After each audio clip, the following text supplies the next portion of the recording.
મહુવાના બગદાણા ગામે કોળી સમાજના યુવાન નવનીત બાલદિયા પર હુમલાના પ્રકરણે સમગ્ર ગુજરાતભરમાં ઘેરા પ્રત્યાઘાતો પડ્યા હતા। ત્યારે કોળી સમાજનો એવો આક્રોશ હતો કે આ બનાવમાં યોગ્ય તપાસ થઈ નથી કે યોગ્ય ન્યાય પણ મળ્યો નથી। ત્યારે કોળી સમાજની લાગણી સમજી ગુજરાત સરકાર દ્વારા આ બનાવમાં સીટની રચના કરવામાં આવી હતી।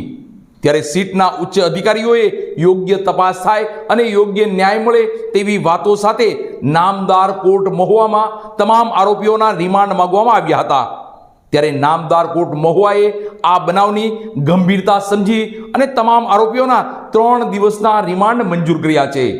ત્યારે હવે આ આરોપીઓના રિમાન્ડ મંજૂર થતા કોળી સમાજમાં એવી આશા જન્મી છે કે આ બનાવમાં હવે ચોક્કસ ન્યાય મળશે અને નવા ખુલાસા પણ થશે।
બગદાણા ગામે કોળી સમાજના યુવાન નવનીતભાઈ બાલદિયા પર હુમલાને લઈ આજે ફરી આ ઘટનામાં નવો વળાંક આવ્યો છે। હજુ પણ નવા ખુલાસા થશે તેવું લાગી રહ્યું છે। સરકાર અને પોલીસના ઉચ્ચ અધિકારી દ્વારા આ ઘટનામાં સીટની રચના કરવામાં આવી હતી। સીટના અધિકારીઓ દ્વારા આ હુમલામાં સંડોવાયેલા આરોપીઓ પાસેથી વધુ વિગતો મેળવવા, વધુ તપાસ અને ખુલાસાઓ મેળવવા માટે નામદાર કોર્ટ મહુવામાં આ આરોપીઓના રિમાન્ડની માંગણી કરી હતી। જો કે નામદાર કોર્ટ મહુવા દ્વારા આ બનાવની ગંભીરતા સમજી આરોપીઓના 3 દિવસના રિમાન્ડ મંજૂર કર્યા છે। આ બાબતે વિગત જોઈએ તો બગદાણાના નવનીતભાઈ બાલદિયા પર 8 શખ્સોએ હુમલો કર્યો હતો। કોળી સમાજના યુવાન પર હુમલો થતા સમગ્ર ગુજરાતભરમાં ઘેરા પ્રત્યાઘાતો પડ્યા હતા અને આ બનાવ ગુજરાતમાં ચર્ચાનો વિષય બન્યો હતો। રાજકારણ પણ ગરમાયું હતું અને કોળી સમાજ પણ રોષની લાગણી સાથે શક્તિ પ્રદર્શન કરી અને એક થયો હતો। ત્યારે આ સમગ્ર ઘટના અને આ મુદ્દે કોળી સમાજ રાજકીય આગેવાનોનો એવો આક્રોશ હતો કે યોગ્ય તપાસ થતી નથી, યોગ્ય ન્યાય મળ્યો નથી।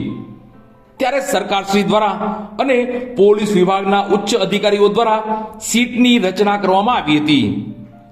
સીટના અધિકારીઓ અને તેમની ટીમને વધુ તપાસ કરવા, ઊંડાણપૂર્વકની તપાસ કરવા માટે આરોપીઓને સાથે રાખવા, આરોપીઓની પૂછપરછ કરવી જેવી બાબતોને લઈ સીટના અધિકારીઓ દ્વારા નામદાર કોર્ટ મહુવા ખાતે હુમલામાં સંડોવાયેલા આરોપીઓનું 7 દિવસના રિમાન્ડની માંગણી કરવામાં આવી હતી। ત્યારે નામદાર કોર્ટ મહુવા દ્વારા તમામ આરોપીઓના 3 દિવસના રિમાન્ડ મંજૂર કરવામાં આવ્યા છે। એટલે કોળી સમાજના નવનીતભાઈ બાલદિયા પર થયેલા હુમલા પ્રકરણે હવે આ બનાવમાં નવા ખુલાસા થશે। આ ઘટનામાં વધુ આરોપીઓ છે કે નહીં તેના પણ ખુલાસા થશે।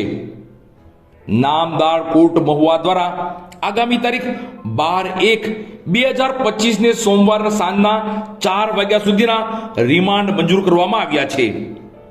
એટલે આ ઘટના અને બનાવ અને હુમલામાં નવા ખુલાસા થશે તે ચોક્કસ બાબત છે। હું મુકેશ ઢાપા, મહુવા કોર્ટ।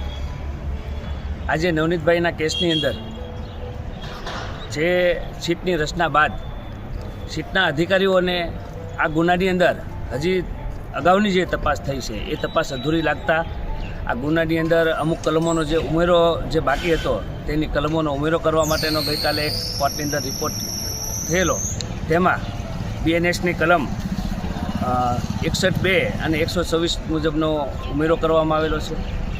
ત્યારબાદ આ કેસની અંદર વધુ ઇન્વેસ્ટિગેશન માટે અગાઉના જે અધિકારીઓએ જે તપાસ કરી છે તેમાં જે ખૂટતી કડીઓ છે અને આ જે કેસ છે એને જોડતી કડીઓ કોઈ હોય, કોઈ કોલ રેકોર્ડ્સ, વિડીયો રેકોર્ડિંગ્સ કે કોઈ એકબીજા સાથે સંકળાયેલા હોય એ બાબતની તપાસ માટે આ સીટના અધિકારીઓએ આ જે આરોપીઓ છે, જે પકડાયેલા આરોપીઓ 8 આરોપીઓની 7 દિવસ માટે રિમાન્ડની ફર્ધર રિમાન્ડની માગણી નામદાર કોર્ટમાં અરજી કરેલી, જે તમામ પાસાઓને સમક્ષમાં રાખીને નામદાર કોર્ટે આ તમામ 8 આરોપીઓના 3 દિવસના એટલે કે સોમવાર 12 તારીખે સાંજના 4 વાગ્યા સુધીના ફર્ધર રિમાન્ડ મંજૂર કર્યા છે. એટલે હવે આગળની તપાસ સીટ દ્વારા આરોપીઓને સાથે રાખીને કરવામાં આવશે. એટલે આ ગુનાની અંદર તાત્કાલિક આ ગુનાની જે સત્ય હકીકત છે એ બહાર આવે એવી અમારી સૌની માંગ છે.